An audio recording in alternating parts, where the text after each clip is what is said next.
Hello all, welcome to Developing Success. So today we will be doing the group of 20 G20, which is an international organization, and I have already attached the link of the G7 and G8 lecture in the description box because G7 and G8 are related to G20, so you should also see that lecture. So we begin here. So, as you know, the name G20, so it has 20 members actually. So, 19 members are the nations, are the independent countries and nations, and one is the European Union. So, European Union is a group of actually 27 countries, and these 27 countries collectively are the part of G20. They are not individual members, but they are collectively part of the G20 and the 19 nations. So, this is a group of finance ministers and the central bank governors of these countries and this union. Okay, the finance ministers, the central bank governors. Now, we talk about the basic facts that G7. You remember G7? If you don't know about G7, please see the lecture of G7 I have attached in the description box. So, in G7, all the 7 countries plus 12 new nations and plus European Union is actually the membership of this G20. And the difference between G7 and G20 is G7 is the group of only developed and industrialized nations, but G20 has taken into consideration the developing nations also. So they have both developed and developing nations. What is the mandate of this G20? Why this G20 was actually made in 1999? It was actually promoted, it was made to promote the global economic growth, international trade, and also regulation of the financial market.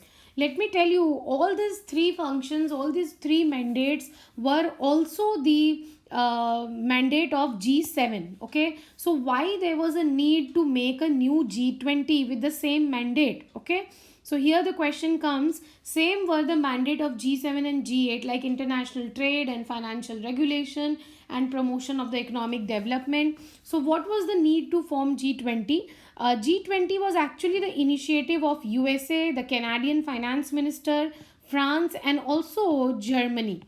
So, why this was needed? Because there were many crises which were seen after the formation of G7, and it was seen over the world that G7 actually cannot control some of the crisis, okay, which is related to finance, which is related to economic development. Like, for example, there was a Mexican peso crisis in 1990s. There was 1997 Asian financial crisis. There was a long-term capital management hedge fund collapse in USA in 1998. Then the world leaders felt that G7, G8, Bretton Woods system, etc., are not enough to provide financial stability. They are not enough to provide the financial stability. So, a new broader group was thought of, and the group of finance ministers came into being. Let me tell you that the criticism of G7, G8 was it was a very political, it was very secretly met summits between these among these 6 7 8 countries of G7 and G8, and the world over, the developing and the emerging economies were not taken into consideration. So to actually cut all this criticism and to control the regulation and the economy of the world, this G20 came up. So I told you that only industrialized and developing nations cannot make policies, cannot think about the market strategies of the developing world also. So the developing countries like India, China, Brazil, with whole lot of population and whole lot of demand of the goods in their market, can should actually be consulted in the policy making and strategy making. Okay, so now this was done. So we see the members. So G7 was actually formed by USA, Canada, UK, Italy, France, Germany, Japan, and Russia. Okay, so I told you in the previous lecture that Russia was also a part of G7, and that time G7 was called as G8. But Russia was kicked off from this group because Russia militarily annexed the area of Crimea, which is belonging to the Ukraine country of Europe. So, because of this forceful annexation, the G7 countries actually kicked off Russia from this group. But we cannot avoid Russia, and we took the Russia in G20. So whether G7 or G20, Russia is part of this whole negotiation and policy making and strategy making. So in the G7, you have these 7 countries like USA, Canada, UK, Italy, France, Germany, and Japan. And the other 12 new nations which were joined in G20 were Argentina, Brazil, Mexico, China, India, Indonesia, Russia, Saudi Arabia, Turkey, South Africa, South Korea, and Australia. And the next is your European Union, which has 27 member states in it. So this is the membership, and the members are 20. That is why. So we will see it on the map. As you can see on the map, we will identify all the 20 members. So first is your Canada, second is your USA, third is Mexico. So we can see the whole of North America is there, and then fourth is your Brazil, fifth is Argentina here, and sixth is UK, seventh is Germany, eighth is France, ninth is Italy, 10th is Turkey, and 11th is Saudi Arabia, 12th South Africa, 13th is Russia, 14th China, 15th India, 16th Japan, 17th South Korea, 18th Indonesia, 19th Australia, and 20 is your EU. So EU is actually here. Okay, here is your EU. So these are the 20 members. You can see on the world map, it gives a better picture. And if you can see the world map, the light yellow portions are actually G20. So from this we can understand a large population, a large GDP is included in the G20, and here I have given you the data. So around 90% of the gross world product belongs to G20, 80% of the world trade, and 2/3 of the world population. So that accounts to a large percentage of everything into the G20. Now some basic facts about the G20 is the G20 after the global financial crisis of 2008. You know, if you don't know, read about global financial crisis of 2008. And in this global financial crisis, India was one of the very better performing countries, and India was actually not hit hard by this financial crisis. The countries which were hit hard were the European countries and the USA.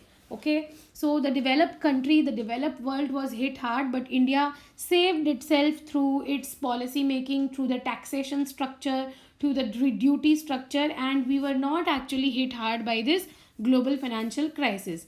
So G20 after the global financial crisis has increasingly held summits that include political leaders, finance ministers, and central bank governors. So after 2008, they realized that more number of summits and meetings are to be done, and they should meet very regularly so that the policy loopholes can be talked of, so that the feedback system can also be actively activated. So the IMF, the World Bank, the United Nations, the Financial Stability Board, the WTO also attends now the G20 summit, because these are the important donors to the world countries, and so they need to have a say in the policy making and in the discussion strategy of the economic development. Now, apart from this, international organizations like ASEAN and sometimes BRICS are also invited in these meetings. So the chairmanship of the G20 Leaders Summit rotates among 4 groups of countries. So every year the chairman and the leadership changes, and the countries are divided into 4 groups. And for example, these are the 4 groups, and in these 4 groups you have some countries. Okay, so these countries negotiate among themselves that who will be the leader. So the group members negotiate among themselves, and from one group there will be one leader every year. So this was about G20 summits. Now the 2019 summit was held in Osaka, Japan, which was very recently done. The next summit is scheduled in 2020 November in Riyadh, Saudi Arabia. So now the coronavirus pandemic is going on, and we still don't know what will happen to this meeting. So recently in the Osaka, Japan meeting, the regulations of cryptocurrency and US-China trade war were discussed. So this cryptocurrencies is a new type of currency which is emerging in the world. One of the examples of the cryptocurrencies is your bitcoins. So about the bitcoins and the very famous US China trade war, which is going on from the last 1.5 years actually, was talked of in Osaka, Japan. Now, recently, because of the coronavirus pandemic in March 2020, this they again met in a summit, but this time through a video conferencing. Okay, so through video conferencing, they actually talked about how to deal with this coronavirus pandemic, because the total world is locked down and shut down, and it is having a great impact in the world economic development. So India was actually very much appraised and applauded in this video conference meeting, as we have controlled the spread of this virus too much, and economy wise also we are looking after it quite well.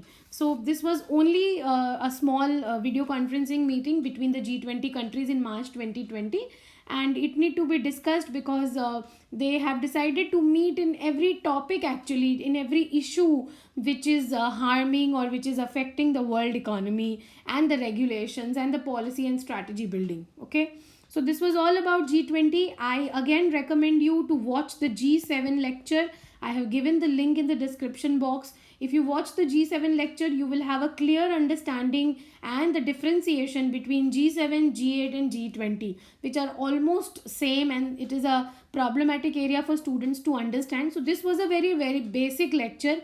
If you understand this lecture well, it will help you to understand the Hindu newspaper and the Indian Express articles which actually talk about or which actually are related to the G20 and G7, G8 meetings. Okay. Thank you, students. All the best.